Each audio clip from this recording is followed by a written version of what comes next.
Hi, welcome to a Titanic deck tech video. Now we're just gonna kind of go over the kind of where the deck has become over the last couple of days, and it's like just a nice trial run now. It was like very conceptual, and now we have pretty much a playable deck. So the point of this is to have landfall and then lands that can be recurred and to get value from those lands from the graveyard, to be able to play lands from the graveyard, essentially, to get that value and really kind of spew out your hand and, cast spells that are very expensive and strong, while keeping the synergy of the aforementioned graveyard and lands, of course, cards that benefit playing lands.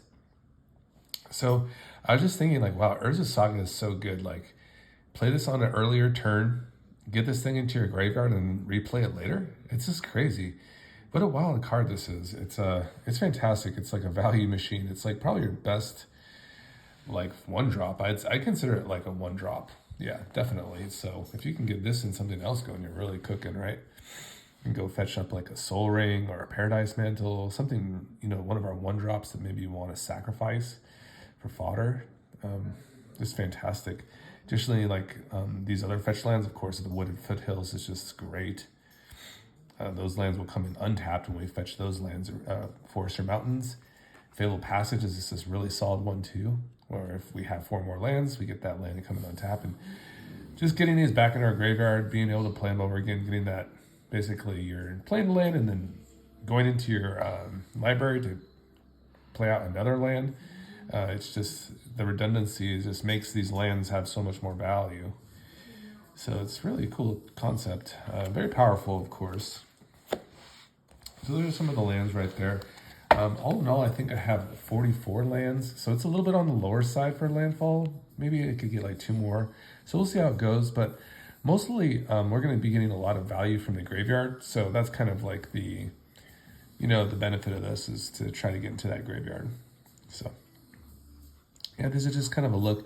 We're going to trap these lands here, like Promising Vein, and of course Cabaret Courtyard is nice too. That one just comes on the battlefield and then fetches up immediately. So whereas Promising Vein, this one can come in untapped, which is kind of interesting too, and then we can sack it kind of to use it like as a fetch land. That land wouldn't come in untapped, but it's still an interesting fact that it can come in untapped too.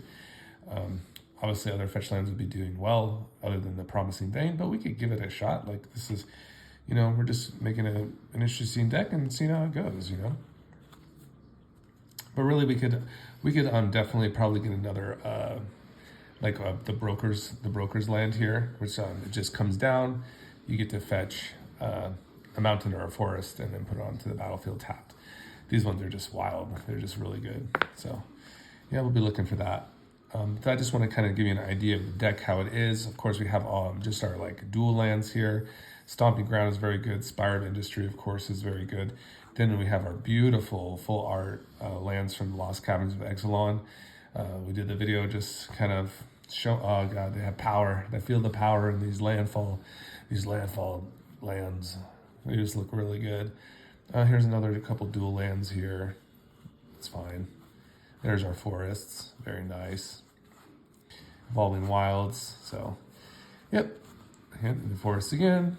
Yeah, Ash Baron. This one's a really interesting one. It just can, like, basically basic island cycle or just tap for colorless. So it's a very interesting card and I want to try it out.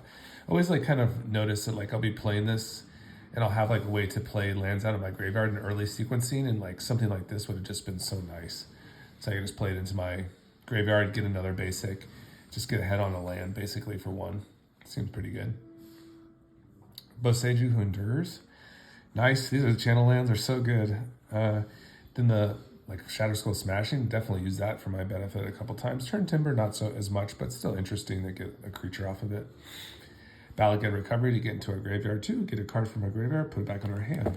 All right, so those are our lands. So you can see we have like kind of a nice abundance of, even Yavimaya is really good, right? Just to kind of turn all our lands into forests. So we have like a lot of green intensive spells. So here's the commander, Meria, and then we'll just go through. These are just, I think I put in the sorceries like kind of separately and kind of mana cost, but everything else should be ordered in order of mana cost. So, of course, the Awaken the Woods is just a linchpin for our deck. It just really is going to work good with our Morog, Fury of Akum. I'm still waiting on that card, so I'll just sub it out for one of the bigger creatures once that comes. Whatever creature that will be, I'm not sure yet, but we shall see. Probably would be the maybe the new dragon I just was considering. Trash for Treasure to get into the yard here. We're having like a lot of self-mill synergy. Of course, Meria always likes her good 0 drops. So we have Mox Amber and Paradise Mantle. Shriekhorn, Sensei's Divining Top. We'll just kind of roll through these so you can get an idea of all the value that we're playing in this deck for our 1-drops. Especially this Experimental Synthesizer is fantastic. Of course, we want to always get into that nice green mana ramp. It's essential for our green decks. This really gets us to equalize with some of the other stronger decks, and even go beyond with these mana dorks that are just come down on 1, just basically playing additional land, really accelerating our curve a lot. So Rag of Vandalite, Halfling, Birds of Paradise, Soul Ring. Those are just a nice little grouping of cards there that will help us get there. Of course, we have the Artifact Reanimator Staples, Goblin Welder, Exploration for additional lands, Mask of Memory, Smuggler Copter, just for our self-mill, Ichor Wellspring. Here's some more fodder with Price Statue, Scrapwork Mutt. This is the one that will let us selectively mill a card by our decision, and then we'll draw another card if we do so. This was a great suggestion, the Volatile Wanderglyph. So that's a nice one where this thing gets tapped, we get to discard and draw a card. It's perfect, and we're going to be tapping this for mana, so it's just an easy one. So thanks for that recommendation. That was very nice of you. There's a Goblin Welder. Again, this is just our Artifact Reanimator theme, and just a perfect outlet. It can also entomb an artifact from our library into our graveyard. So here's our just nice 2-drops, Lotus Cobra, that Landfall synergy, Mesmeric Orb, Howling Mind for cards, Sylvan Library for cards, Scrap Mastery, so when we get all those cards into our graveyard, we can, all those artifacts, we can resurrect them. Hopefully have an edge on our artifact count. I think we will. We have some very solid artifacts in this deck, and beautiful ones. Some nice value creatures, basically like Balin Reality chips out of our green cards. You know, like with Augur of Autumn, Oracle Moldiah. With our red, we get some nice fodder with Seasoned Pyromancer and Fable. Lots of cards. So just enough, I think. Conduit of Worlds, that redundancy for play lands out of our deck or off the top of our library. Here's more stuff into our library graveyard with Blossoming Tortoise. Experimental Frenzy, just to keep that gas going off the top of our deck. Kind of can storm off with Meria, just an abundance of mana. An abundance of artifacts to tap and just an abundance of land. So just a nice matchmake. Bonehorn Dracosaur, this would probably be the where I put the Fury of Akum, but this card's just value central too. Just really good for our landfall. Just gives us like a lot of, you know, more looks at lands, like essentially, you know, we're just going to be playing them. Rampaging Dallas for that landfall synergy. God Pharaoh's Gift. That's a nice resurrection target for sure.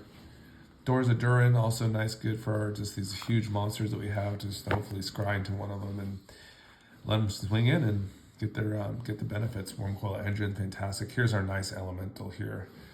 Avenger of Zendikar. Omnath is also another option. So we'll see how it goes. It's, like I said, it's pretty serviceable. Like probably like the only thing they would really probably have to do is just get the Fury of Akum in here for the Boneyard Dracosaur. This was just like kind of a cool card to fill in just in the time being. So that's the gist of the deck. And so what I'm going to do now that I've kind of organized it, I'm just going to kind of shuffle it together and see how it looks. And, you know, I'll report back to you. And I'll probably test it out the LGS. So all of you have a great day. Thanks. Bye-bye.